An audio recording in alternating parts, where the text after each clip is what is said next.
Today I want to present an overview on educational activities of those congregations founded by Arnold Jansen, the so-called Arnoldus family, that were most active in China.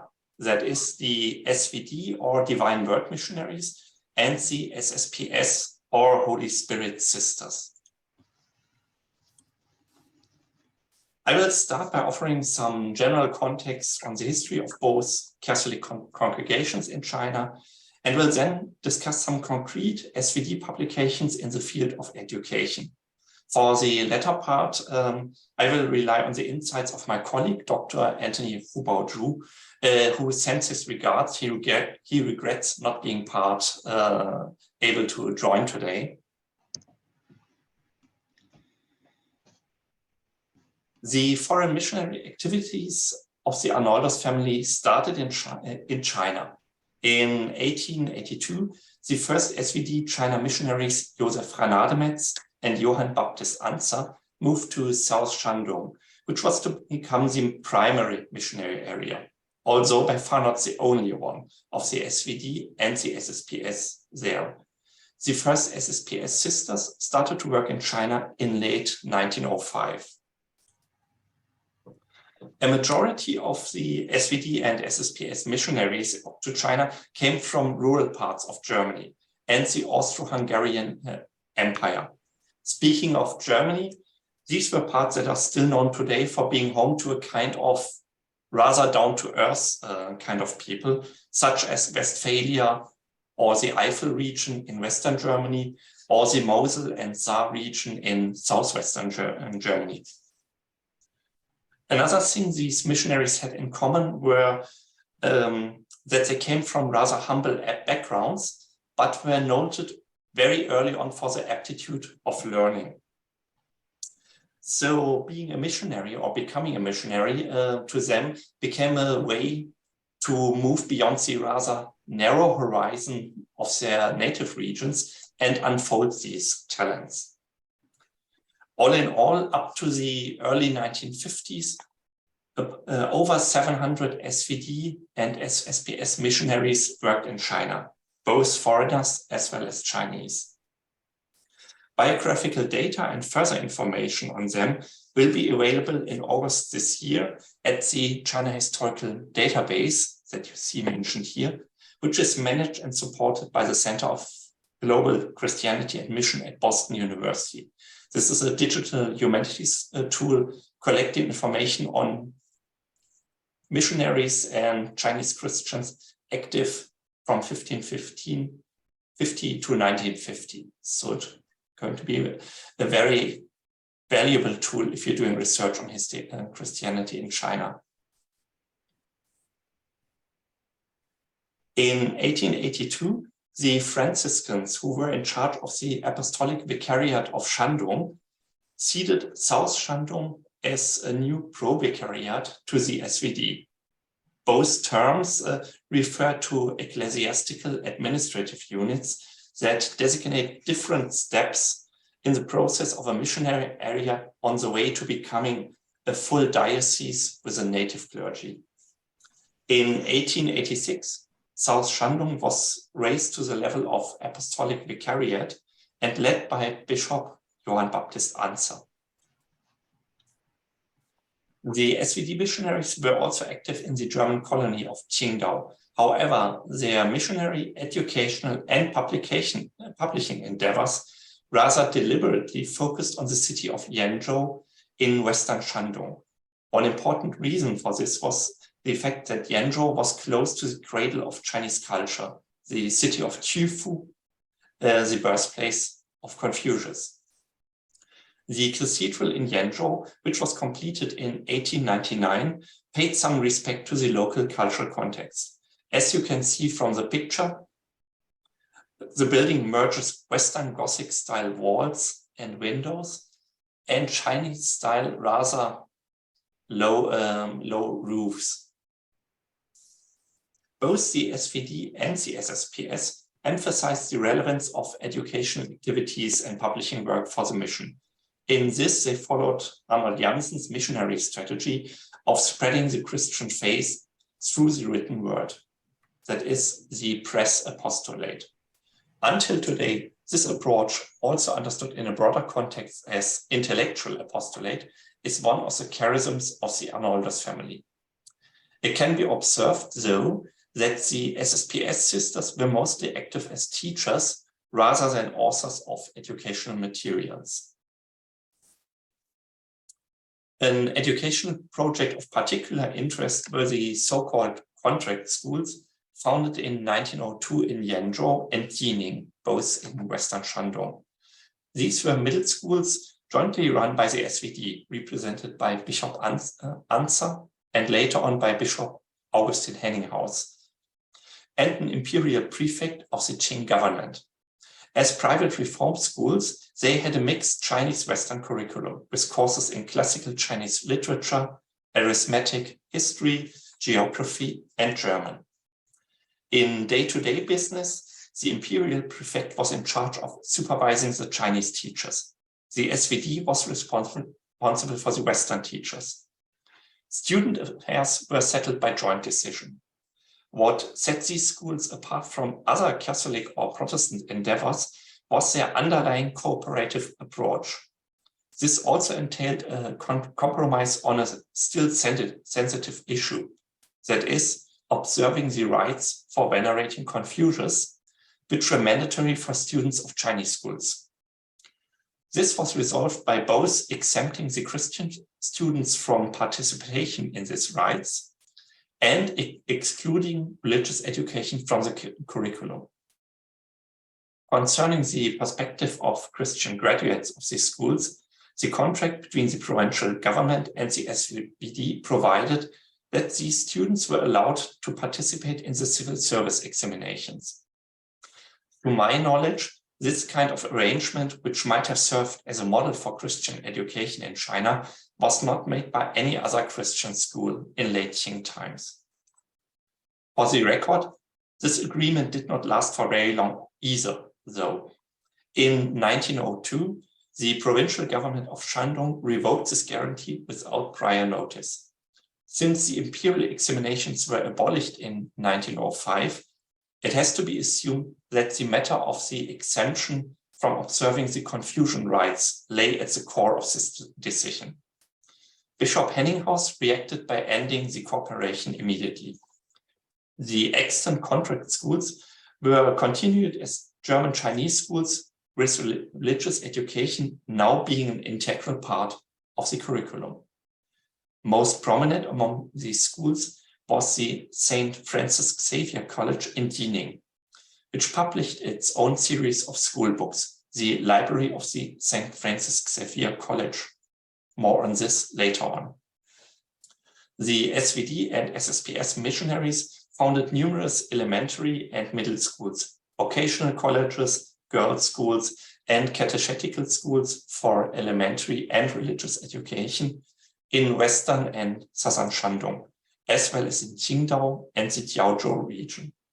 In 1925, there were 156 schools with almost 3,500 male and female pupils in Shandong run by the Arnoldus family. The educational activities of the SVD reached university level in 1933, when the Divine Word Missionaries accepted administration of Fujian Catholic University in Beijing from the Benedictines of St. Vincent Archabbey in Latrobe, Pennsylvania. The Benedictines had founded the Fujian in 1925 at the request of the Holy See, together with the Catholic scholars Ma Xiangbo and Ying Lianzhi.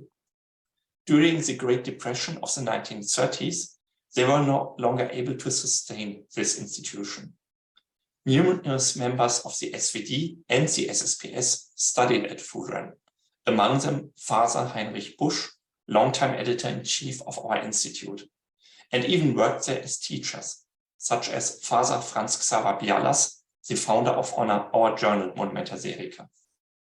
The Fujian Catholic University of Beijing was closed in 1951 and re-established in 1961 in Taipei. The pivotal importance of the press apostolate for the SVD China mission became obvious early on. In the course of 20 years, the SVD missionaries founded 4 print shops called Tianzhutang, first in Poli in 1882, followed by Jining in 1895, Qingdao in 1899, and Yenzhou in 1903. The Tianzhutang of Yenzhou was renamed St. Paul's Press in 1939. One of our current publication projects in progress is the Bibliotheca Sinica Christiana, a catalogue of all SVD publications printed in China. This project was begun by the former director and editor-in-chief of our institute, the late Father Roman Malek. A substantial part of the publications listed in this catalogue is kept in our library and will be made accessible for external research in the future. Speaking of contents, one focus of the SVD publications lay on Chinese introductions to the Christian faith, apologetic books, Bible commentaries, catechisms, and prayer books.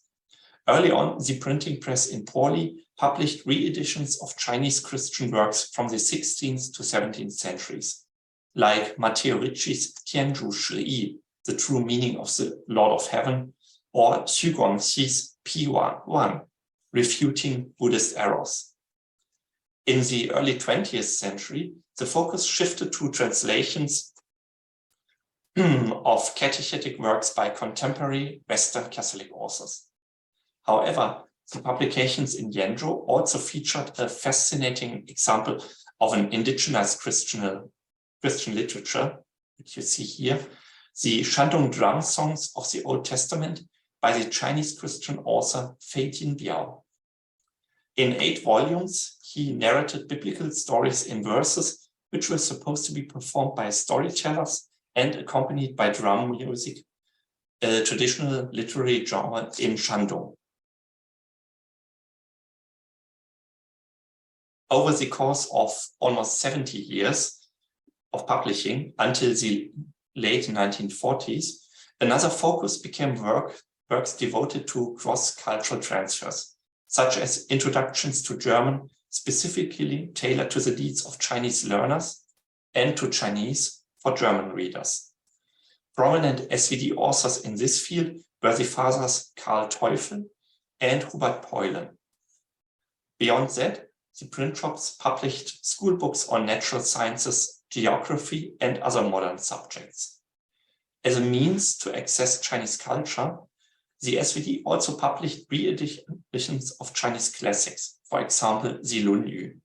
In some way, the non-classical Chinese publications of the SVD pioneered the changes in modern written Chinese, as they were generally written in a colloquial and plain style, the so-called Guoyu, which was a forerunner to the Baihua movement. To conclude this part, publication and educational activities were a significant part of the missionary work of the Arnoldos family, with an emphasis on materials for primary schools, followed by those for secondary schools. Among these school books, there's a noticeable focus on language training in German, Chinese, and Latin. Beyond that, books on religious education or Catholic formation for readers of different ages, such as catechisms, were published in various editions in Shandong.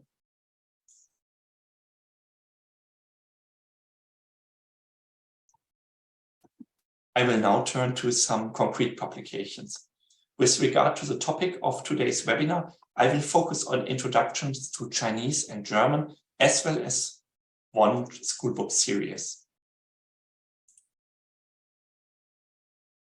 First is this Chinese grammar with an appendix of the most common vocabulary for Germans to learn the Chinese language, written by the SVD missionary Joseph Hesser. This book was printed in Yenzhou in 1905 and reprinted only 4 years later. Joseph Hesser was born on September 29, 1867 in La in the Hunsrück region. Shortly after his ordination in 1893, he was sent to the mission in Shandong. He was a teacher, linguist, and a prolific writer who published more than 20 books in Chinese on linguistics, as well as on a variety of religious subjects. In his writing process, he relied on Chinese helpers. I quote, "When I have a meal, I always have 2 or 3 men by my side. They write and I dictate. One of them has to make sure that the language is correct and no wrong phrase can be found. In less than a year, I have translated the biblical history of the Old and New Testaments, mostly during meals." End of quote.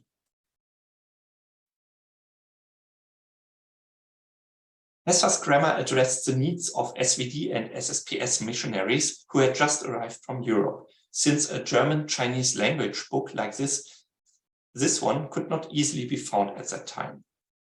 Compared to the first edition from 1905, a list of common expressions is added to the revised and enlarged second edition from 1909.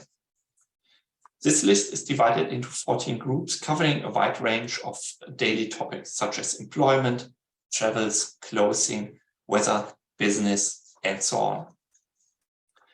In addition, at the very beginning of the book, a general introduction to the Chinese language, in particular its tones and phonetic transcription, is provided, although very brief and limited. The main body of the book contains lessons on various grammatical subjects, which share a similar pattern. In most cases, the author first called attention to the key aspect of a grammar lesson, followed by a list of vocabulary, and then an exercise corresponding to the grammar in question. Although detailed explanations of parsing or syntactical analysis of sentences are not found in the book, there are other points benefiting the readers. Firstly, all Chinese characters in the books are phonetically transcribed, together with their respective German translations. Take the terms for father and mother here, for example, Vater and Mutter. In fact, even complete sentences are presented in the same manner. Secondly, a great number of expressions are rooted in religious usage, such as this example, 天主的仁慈, the Lord's mercy, which is taken as an example for the genitive form in Chinese here. Others are related to Chinese customs, such as momo, bread, 打算盘, calculate on an abacus, or 洗大烟的, the one who smokes opium. Thirdly, as this picture shows, other sections are dealing with peculiar aspects of Chinese, such as the multi-purpose words da, to fight or to hit, and fa, send or bring forth.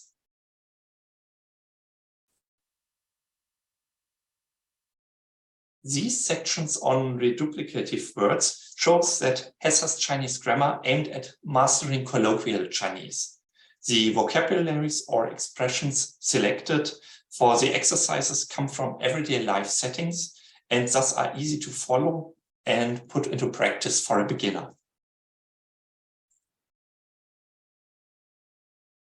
The German-Chinese concise dictionary, or 德化字典, with special reference to the language of Shandong, was published in 2 editions in 1906 and 1917. It addressed the needs of the Chinese who were learning German, as well as those of Germans living and working in Shandong, namely missionaries, teachers, civil officers, and merchants.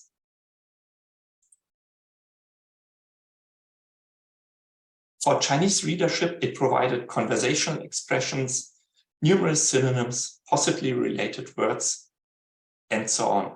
For Germans, often used Chinese characters, phrases, expressions, and a short introduction to Chinese grammar are included in an appendix. Compared to the 1906 edition, the 1917 edition adds the 4 tones and accent to all phonetic transcriptions. Moreover, some useful everyday aspects are included in the new edition. For example, Chinese coins, the capital forms of Chinese numerals on paper money, the system of weights and measures, and a short introduction to the Chinese phonetic system are provided before the main body of the book. Grammatical information about nouns, pronouns, adjectives, and verbs is added at the end. These newly added parts were also very helpful for German readers.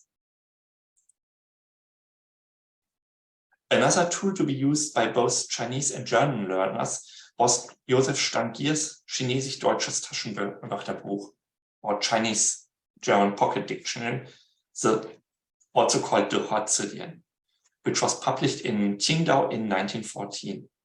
Stangier was born in Cologne, Germany in 1872. He came to China in 1899 and spent the rest of his life, 54 years, in the Shandong mission. Besides his pastoral work, he taught German in the local middle schools.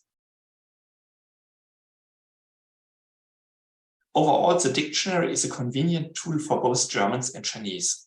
The phonetic part is the main body, containing Chinese entries arranged in alphabetical order according to their respective German phonetic transcription.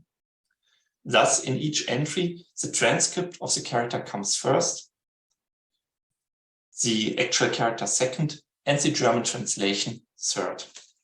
In most cases, the key character in an entry is supplemented by a list of vernacular expressions, including this character, and thus acquires additional information and connotations.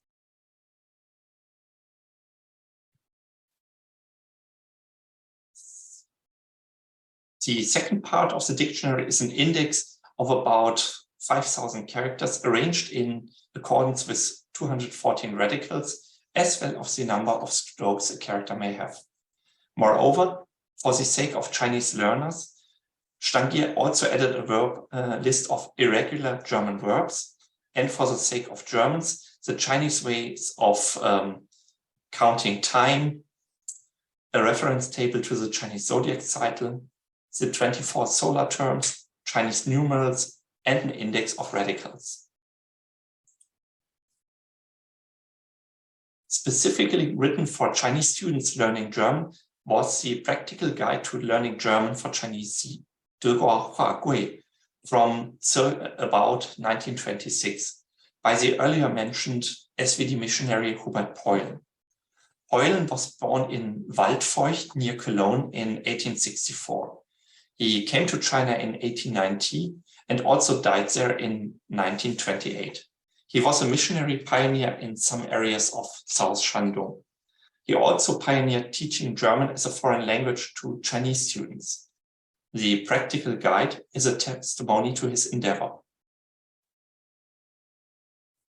The first volume offers an introduction to the Latin alphabet in different fonts or styles of writing, among them Gothic script and Sütterlin script, and to the pronunciation of German syllables, which, as you can see here, Poilen transcribed with Chinese characters as a step-by-step aid for students. Taking the character Hao, for example, first the Chinese transcription is given and parted into the initial sound H and the following sound Ao. Then for the Chinese reader, these two sounds are turned around to create the German auch, which means also. Following that, different aspects of German grammar are explained, such as conjugation, declensions, and cases, exercises in German, and translation exercises from Chinese to German. Each lesson features new vocabulary, and many lessons have one key topic, such as jobs and occupations, in the garden, at school, or numbers and mathematics. The second volume focuses on all aspects of conjugation and tenses, with a strong emphasis on practical exercises. Both volumes are bilingual. Most representative for the educational activities of the SVD was the book series Bibliothek des St. Franz Xaver Kollegs, or Library of the St. Francis Xavier College, which featured various middle school level books. These publications were mainly written and edited by the principal of the college, Georg Maria Stenz, who was born in Horhausen in the Diocese of Trier in 1869 and arrived in Shandong in 1893. He was known for being involved in the Juillet incident of 1897, as well as the Tieto incident of 1898, so-called missionary cases. From 1904 to 1923, he was in charge of the St. Francis Xavier College while teaching at the same time. He died in Techny, USA in 1928. He was also a prolific writer. Among his works are In der Heimat des Konfuzius, Skizzen, Bilder und Erlebnisse aus Shandong, In the Homeland of Confucius, Sketches, Pictures and Experiences from Shandong, published in 1902, and Ins Reich des Drachen unter dem Banner des Kreuzes, Into the Kingdom of the Dragon, Under the Banner of the Cross, published in 1906, to name just a few. As you can see from this list, these publications emphasize German language education in spoken and written, followed by handbooks on school subjects such as natural history, Naturgeschichte, and world history, Weltgeschichte. The English reader stands out as SVD foreign language education almost exclusively consisted of courses in German and Latin.